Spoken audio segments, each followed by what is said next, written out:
Vamos inclinar a nossa fronte e vamos entregar o nosso espírito ao Espírito Santo de Deus, para que Ele venha tomar posse do nosso coração, tomar posse do nosso interior, morar dentro de nós e nos ensinar todas as coisas, nos iluminar, para que nós tenhamos o caminho que Jesus traça para nós, que Deus Pai quer que a gente tenha na sua perfeita, agradável e boa vontade. Abramos o nosso coração para que o Espírito Santo de Deus venha nos iluminar com a sua luz, com a sua sabedoria, com a sua inteligência, com a sua perspicácia, com o seu entendimento. Que o Espírito Santo de Deus entre dentro de nós e nos ajude a vencer todas as dificuldades da nossa vida, para que nós possamos vencer todos os empecilhos que o demônio coloca na nossa frente, para que nós possamos derrotar todos os nossos adversários e inimigos à nossa volta, que querem a nossa destruição. Que o Espírito Santo de Deus esteja dentro de nós, morando conosco, para nos ensinar todas as coisas, e que nós possamos viver um novo estilo de vida, uma nova vida, dentro da força do Espírito Santo de Deus. Os que creem, digam amém, digam glória a Deus. Digam todos comigo: Senhor Jesus, nós declaramos que estamos reunidos aqui agora no Teu nome. Vem cumprir a Tua promessa, vem estar conosco. Neste momento, o Senhor Jesus está conosco. Corpo, alma, sangue, divindade, está conosco realmente, porque Ele disse que quando 2 ou mais pessoas se reunissem no Seu nome, Ele estaria no meio delas. E nós declaramos e nós sentimos que estamos reunidos na presença do Senhor Jesus. Digam todos comigo: Senhor Jesus, nós confessamos os nossos pecados, os nossos erros, as nossas faltas, as nossas transgressões que fizemos por pensamentos, palavras, obras e omissões. Nós te pedimos perdão, Senhor. Nós nos arrependemos dos nossos pecados e queremos o teu perdão. Sintamos agora o perdão do Senhor Jesus da nossa vida. Nós não estamos acostumados a perdoar, nós não estamos acostumados a dar perdão a quem quer que seja. Nós vivemos uma vida sempre de guerra, de luta contra tudo e contra todos. Agora, quando a gente sente o perdão de Deus, pelas ofensas, pelos pecados, pelos erros, pelas infrações que nós fizemos contra Ele, nós sentimos o grande amor que Ele tem para conosco. Agradeçamos ao Senhor Jesus por esse perdão e tomemos posse desse perdão. E todos digam comigo: Senhor Jesus, nós te reconhecemos como nosso Senhor, como nosso Salvador, como nosso Redentor, e te declaramos Filho de Deus. E nesse instante, Senhor Jesus, pode todos dizer comigo, nesse instante, Senhor Jesus, nós nos tornamos também filhos de Deus, herdeiros da promessa. Esta é a posição melhor que nós nos encontramos. Perdoados em Cristo Jesus, possuídos pelo Espírito Santo, perdoados pelo Cristo Jesus e reconhecidos pelo Pai como filhos de Deus. Esta é a melhor posição que nós temos na nossa vida. E a partir deste momento a nossa vida muda completamente, porque Jesus tem a vida em abundância para nos dar. E a vida em abundância de Jesus é em todos os sentidos. É completa, é perfeita, é cabal, é total. E em todos os campos, é no campo espiritual, é no campo emocional, é no campo intelectual, é no campo físico, né? É no campo material, a presença, é no campo social. A presença de Jesus na nossa vida, trazendo abundância para nós, em todos os campos da nossa vida. Os que creem digam amém, glória a Deus. Nós estávamos falando agora há pouco que o perdão é uma coisa difícil da gente dar. A gente tem por norma enrijecer o nosso coração e não perdoar as pessoas. Então, quando a gente pede perdão a Cristo, muita gente até não acredita que Cristo possa perdoar, porque é do nosso estilo a gente não perdoar os outros, e isso vem de longa data. Eu estava meditando essa manhã a respeito do perdão, e encontro aqui no livro de Êxodo, no capítulo 21, quando Deus dá as leis ao povo judeu. E quando Ele dá essas leis, Deus tem uma conduta assim, que a gente não pode entender hoje, porque Ele diz assim: quem ferir o outro, de modo que este morra, também será morto. Depois ele continua no versículo 23. Mas se houver dano grave, então darás vida por vida, olho por olho, dente por dente, mão por mão, pé por pé, queimadura por queimadura, ferimento por ferimento, golpe por golpe. A lei que Deus instituiu no Antigo Testamento foi uma lei dura, aquela lei de que a cada ação corresponderia uma reação igual, idêntica. A cada ação correspondia uma ação igual e idêntica. Foi esse o ensinamento que vigiu por muitos anos, por séculos e séculos, durante a caminhada dos judeus pelo deserto. Mas essa lei, que para nós hoje é uma lei dura, é uma lei que nós não entendemos, quando chega na época de Jesus, Jesus tem uma declaração muito interessante. Ele diz assim: não penseis que eu vim para revogar a lei ou os profetas. Não vim para revogar, vim para cumprir. Porque na verdade vos digo, até que o céu e a terra passem, nenhum i ou nenhum tio jamais passará da lei, até que tudo se cumpra.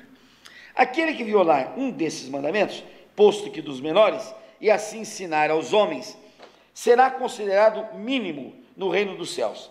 Aquele, porém, que os observar e ensinar, esse será considerado grande no reino dos céus. Então Jesus diz assim: eu não vim para revogar a lei, ou seja, eu não vim dizer que o Antigo Testamento não vale mais, porque é cômodo, por exemplo, para os católicos dizerem que o Antigo Testamento não voga mais, e por isso então pode haver idolatria. É cômodo para os que defendem, por exemplo, a homossexualidade, dizer que a homossexualidade é contemplada no Antigo Testamento e hoje não vale mais. Jesus deixou bem claro: eu não vim revogar a lei total, eu vim cumpri-la. Agora Jesus faz algumas revogações, e essa revogação expressa que ele faz, essa nós temos de obedecer. Por exemplo, uma revogação expressa que ele faz, por exemplo, é a revogação do adultério. Então ele sempre diz assim: ouvis dizer na lei antiga, não adulterarás. Aí ele diz assim: eu, porém, vos digo. Então ele está revogando a lei antiga. Só que a revogação que Jesus faz da lei antiga, ela não amaina a lei antiga. Ela não esmaece a lei antiga. Pelo contrário, ela revigora, ela aperta a lei antiga. Ela aperta a lei antiga. Veja, por exemplo, no caso do adultério, olha o que ele diz: eu, porém, vos digo, qualquer que olhar para uma mulher com intenção impura no coração, já adulterou com ela. Veja, para os judeus, o adultério era o adultério físico, completo, cabal, total. Para ele, isso era o pecado. Jesus diz: não, eu, porém, vos digo, aquele que apenas olhar, basta olhar para uma mulher com intenção uma intenção impura, já cometeu adultério. Então Jesus, quando ele revoga a lei, ele não revoga a lei, ele agrava a lei, Vamos ver um outro caso de possível revogação da lei. Olha o que ele diz aqui, ainda em Mateus, no capítulo 5, que isso que nós vimos agora é capítulo 5 também. Ele diz assim: ouviste que foi dito, olho por olho, dente por dente.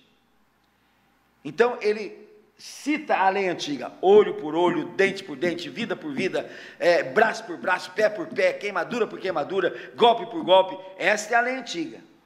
Jesus, o pessoal quer que ele tenha revogado a lei, mas olha a lei que ele deu: eu, porém, vos digo, não resistais ao perverso, mas a qualquer que te ferir na face direita, volta-lhe também à esquerda. Ao que demandar contigo, tira-lhe a túnica e deixa também a tua capa. Se alguém obrigar a andar 1 milha, vai com ele 2 milhas. Dá a quem te pede e não voltes as costas ao que deseja que te emprestes.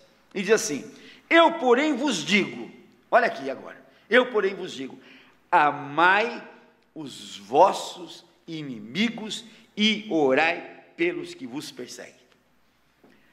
Qual que é mais fácil? A gente receber um tapa na cara e devolver o tapa na cara? A gente receber um xingamento e devolver um xingamento? Qual que é mais fácil? A gente receber um chute e dar outro chute de volta? Ou a gente olhar para o nosso inimigo e dizer: eu te perdoo, eu te amo, eu vou orar por você, para que vos torneis, olha, veja bem o mandamento dele: amai os vossos inimigos, e orai pelos vossos, para aqueles que vos perseguem, para que vos torneis filhos do vosso Pai Celeste. Presta bem atenção, a condição que ele põe para a gente ser filho do Pai Celeste. Quem não perdoa, não pode ser filho do Pai Celeste, porque o Pai Celeste é perdão, o Pai Celeste é perdão, é amor. Como é que ele vai ter um filho que não perdoa, que não tem amor, que não ama as pessoas? Então ele diz assim: perdoa, ama o seu inimigo, perdoa, ora por ele, para que vocês sejam filhos de Deus.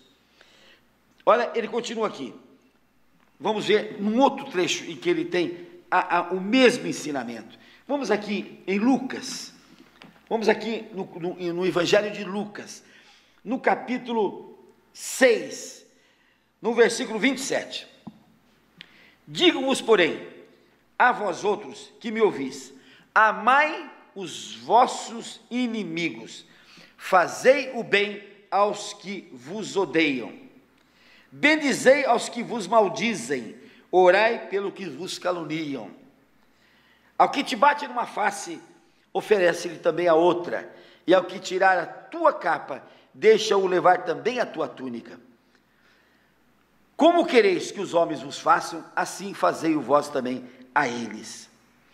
Olha, amai, porém, os vossos inimigos, fazei o bem, sem esperar nenhuma paga, assim será grande o vosso galardão, e sereis filhos do Altíssimo, pois ele é benigno até para com os ingratos e maus. Sede misericordiosos, como também é misericordioso o vosso Pai. Olha a determinação que Jesus faz quando ele contempla, quando ele analisa a lei antiga, quando ele analisa o que está escrito no Antigo Testamento. Então ele diz: eu não vim revogar a lei, eu vim cumpri-la. Eu não vim revogar a lei, eu vim cumpri-la. E ele não revogou a lei do adultério e nem revogou a lei do olho por olho, dente por dente. Pelo contrário, ele agravou a lei. Ele tornou a lei mais difícil, mais dura da gente cumprir. Quer dizer, se o olho por olho, se arrancou meu olho, eu não posso arrancar o olho da pessoa, mas eu tenho que devolver amor, tenho que devolver perdão, tenho que devolver a mão estendida para que a pessoa viva uma vida diferente. Olha como Jesus transformou a lei do Antigo Testamento, muito mais dura do que era no Antigo Testamento. E é esta lei que ele quer que a gente obedeça. Esta é a lei que ele quer que a gente obedeça. E qual foi, digamos assim, a maior demonstração de que ele obedece a essa lei?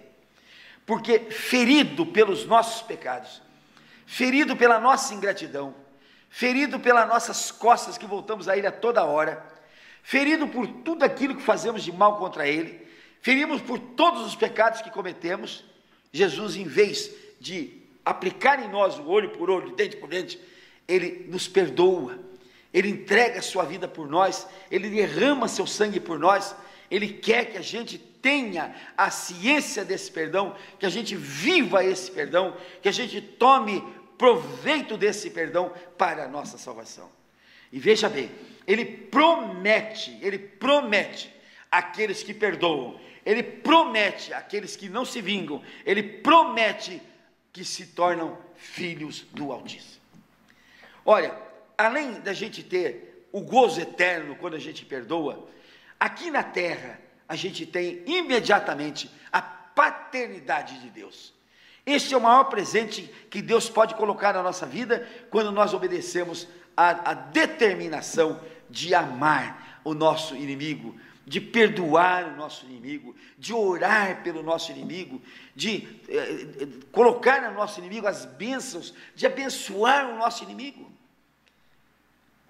Ontem, por exemplo, na nossa reunião, quando eu convidei as pessoas para virem abençoar, muita gente não saiu do lugar, mas quando eu disse assim: olha, se tu uma bênção, a bênção vem depois que a gente abençoa os outros. Olha que coisa interessante, a bênção para a gente vem depois que a gente abençoa. Quando Abraão pediu a Deus as bênçãos o Senhor disse para ele: sê tu, Abraão, primeiro uma bênção.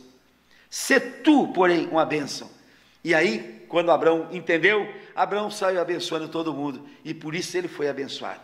Gente, a nossa vida tem de ser vida de misericórdia, tem de ser vida de bênção, tem de ser vida de amor, de entendimento, porque é desta maneira, é desta forma, que nós vamos abrir espaço para que as bênçãos dos céus entrem na nossa vida.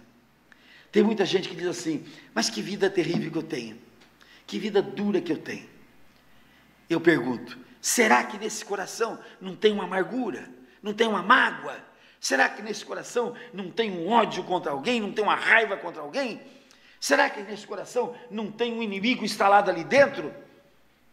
A raiz de amargura deteriora toda a nossa vida.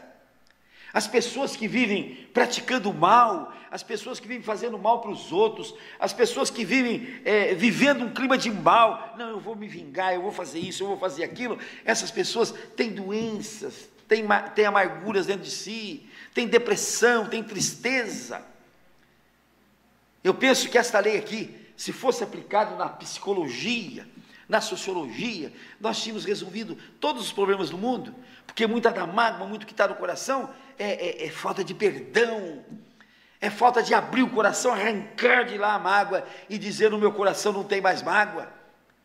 Não significa dizer que a gente tenha de ser bobo dos outros, não é isso que diz a lei, não é isso que diz a lei de Deus, não.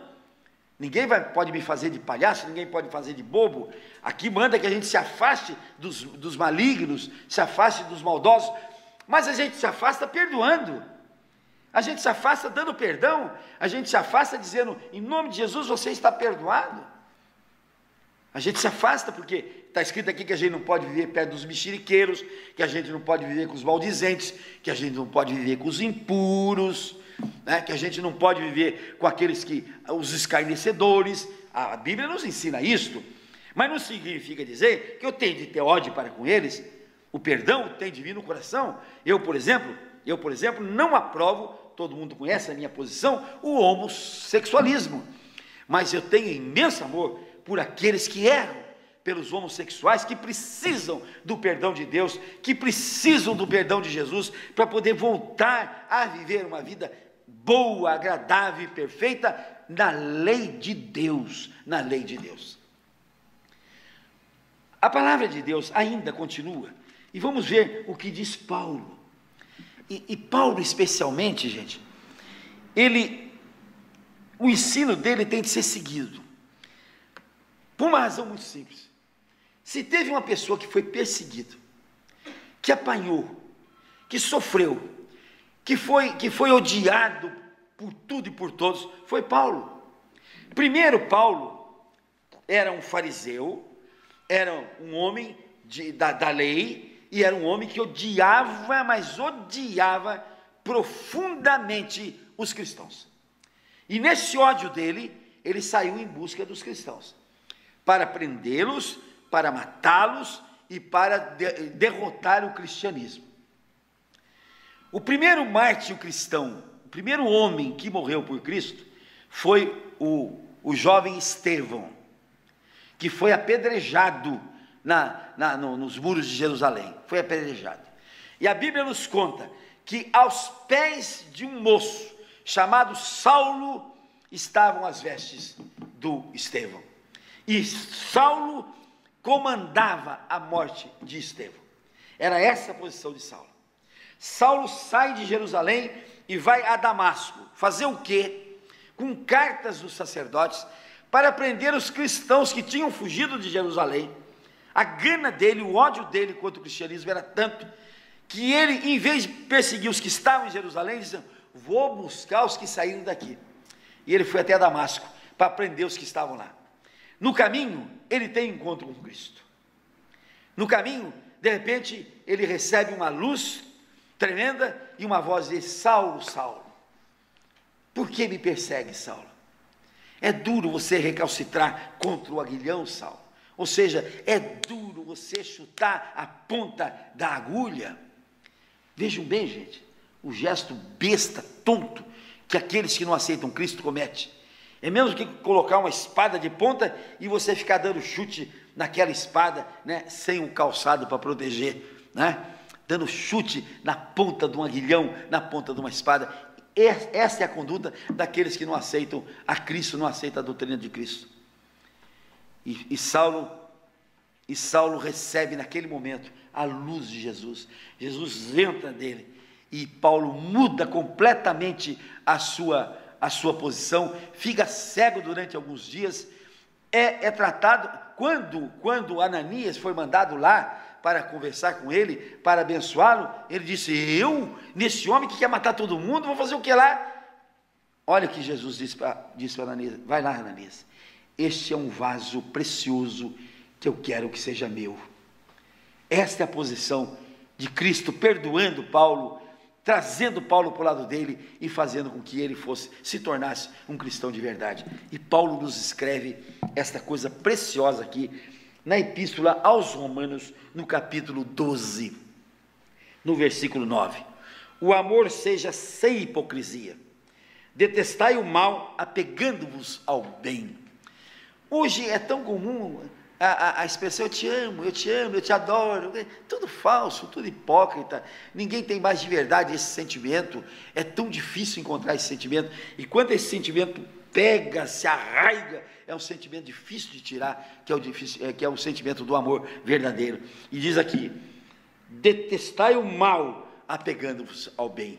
A gente tem que detestar o mal e ficar para o bem. Agora ele diz assim: amai-vos cordialmente uns aos outros com amor fraternal.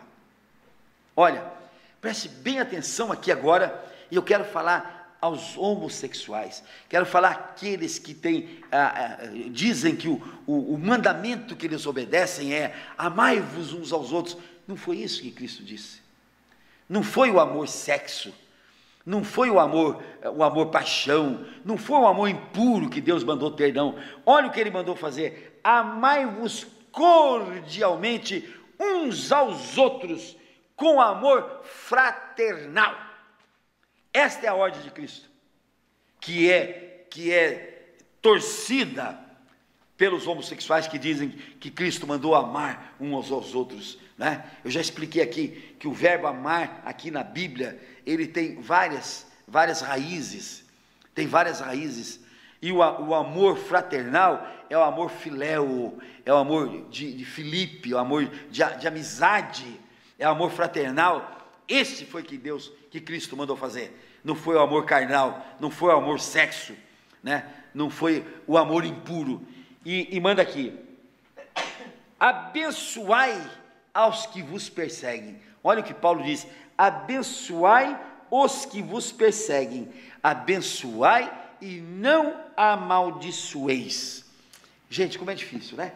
Como é duro você ter um adversário, você ter um inimigo, você ter uma pessoa que está ali na tua frente para te destruir. Ela programou: vou destruir essa pessoa. E você tem de orar por ele, você tem de abençoá-lo, abençoar essa pessoa, a família dele, os filhos, a esposa, o esposo, abençoar todos eles. A gente tem de colocar no coração: eu te abençoo, você quer o meu mal, você quer a minha destruição, mas eu te devolvo a bênção, eu te devolvo o desejo que você seja abençoado, e tiro de ti toda e qualquer maldição. Não torneis a ninguém mal por mal, esforçai-vos por fazer o bem perante todos os homens. Se possível, quando depender de vocês, tende paz com todos os homens. Não vos vingueis a vós mesmos, amados, mas dai lugar à ira de Deus. Deixa por conta de Deus, deixa por conta de Deus. Em vez de você babar ira, em vez de você babar palavreado chulo, em vez de você xingar, em vez de você falar mal, deixa por conta de Deus, deixa por conta de Deus, porque está escrito: a mim, diz Deus, pertence a vingança, eu é que retribuirei, diz o Senhor, a vingança àqueles que são meus. E diz assim: pelo contrário, olha agora aqui a palavra final de Paulo, que coisa interessante. Pelo contrário, se o teu inimigo tiver fome, dá-lhe de comer, Se tiver sede, dá-lhe de beber, porque fazendo isto, amontoarás brasas vivas sobre a sua cabeça. Eu quero acrescentar aqui por minha conta, se o teu inimigo está com falta de bênção, abençoa. Se ele está com fome, você tem que dar comida. Se ele está com sede, você está com bebida.